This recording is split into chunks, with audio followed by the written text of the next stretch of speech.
La sociedad es un formato de negocio que llega hasta nosotros desde la tradición española. Por lo tanto, es una figura que no es muy conocida en Estados Unidos, la cual viene de una tradición inglesa. En Puerto Rico, la figura de la sociedad es un acuerdo entre varias personas dedicadas a unir bienes, dinero y trabajo, con el propósito de acumular riqueza y repartirla entre los socios. Esta sociedad, para ser legal, debe tener un propósito lícito y debe tener un interés común entre todos. En otras palabras, se deben dedicar al mismo fin. Si hay inmuebles involucrados en este negocio, entonces debe mediar una escritura pública para que se aclare a quién le pertenece. Si no, pues entonces basta con un contrato privado entre las partes. Esto presenta una ventaja de que no todo el mundo se tiene que enterar de la naturaleza de la sociedad ni de quiénes son los socios. Ahora bien, ¿cuáles son las ventajas fundamentales de la figura de la sociedad en Puerto Rico? Bueno, son varias. Primero, tiene la enorme ventaja de que es fácil de establecer, ya que solamente requiere un contrato entre las partes. Segundo, podemos tener acceso a varias fuentes de capital.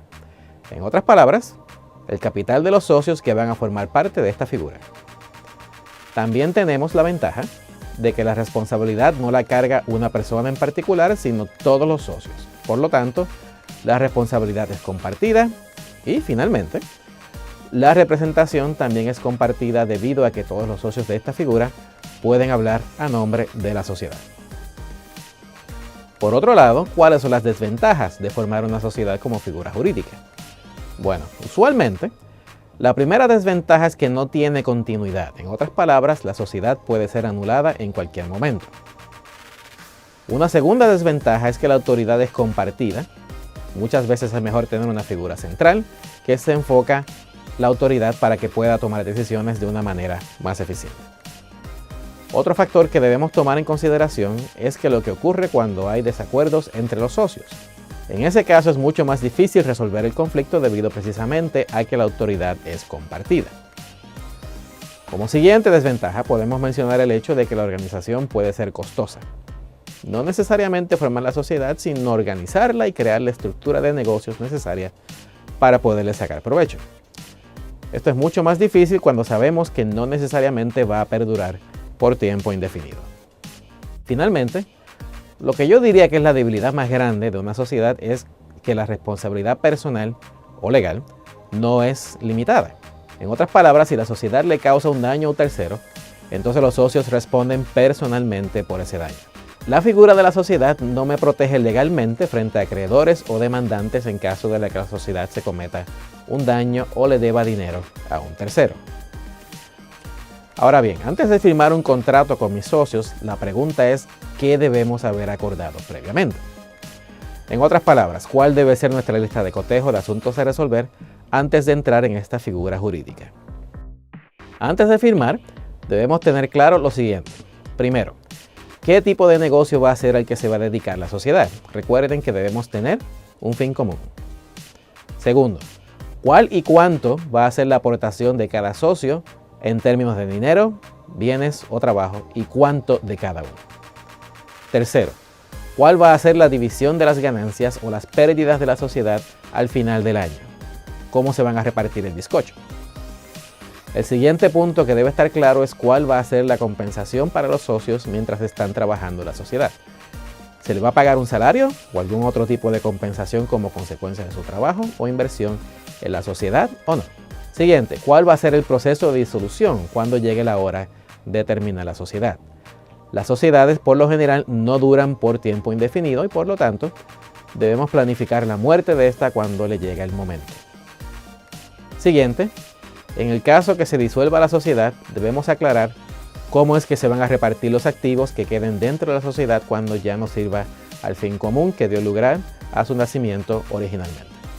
Como siguiente punto, debemos señalar que es necesario definir cuál debe ser el proceso para la expulsión de socios actuales o para la admisión de socios nuevos, en el caso que alguna de estas dos situaciones sea necesaria.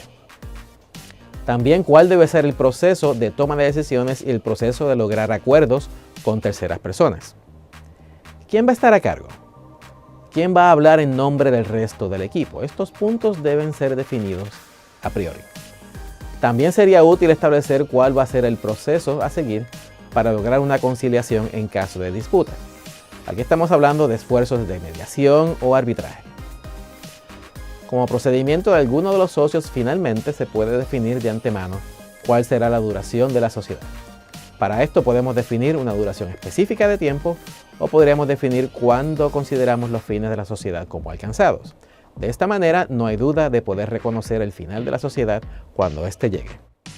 En Puerto Rico existen dos figuras básicas de sociedades: la sociedad civil versus la sociedad mercantil. Las diferencias principales entre cada una son las siguientes. La figura de la sociedad civil incluye los siguientes puntos importantes.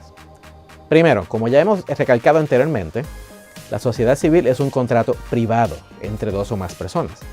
Nadie más se tiene que enterar a qué se dedica la sociedad y mucho menos de quiénes son los socios cuando estamos hablando de la sociedad civil. Como segundo punto, esta sociedad no tiene personalidad jurídica propia si hay un interés en mantenerla en secreto. Como siguiente punto, la sociedad civil tiene un objetivo de lucro. Y finalmente, la sociedad puede ser ilimitada. Como hemos mencionado anteriormente, este es el caso de la sociedad civil normal, regular, que podría ser limitada, lo cual trae a colación la figura de la sociedad de responsabilidad limitada, que discutiremos en otra lección.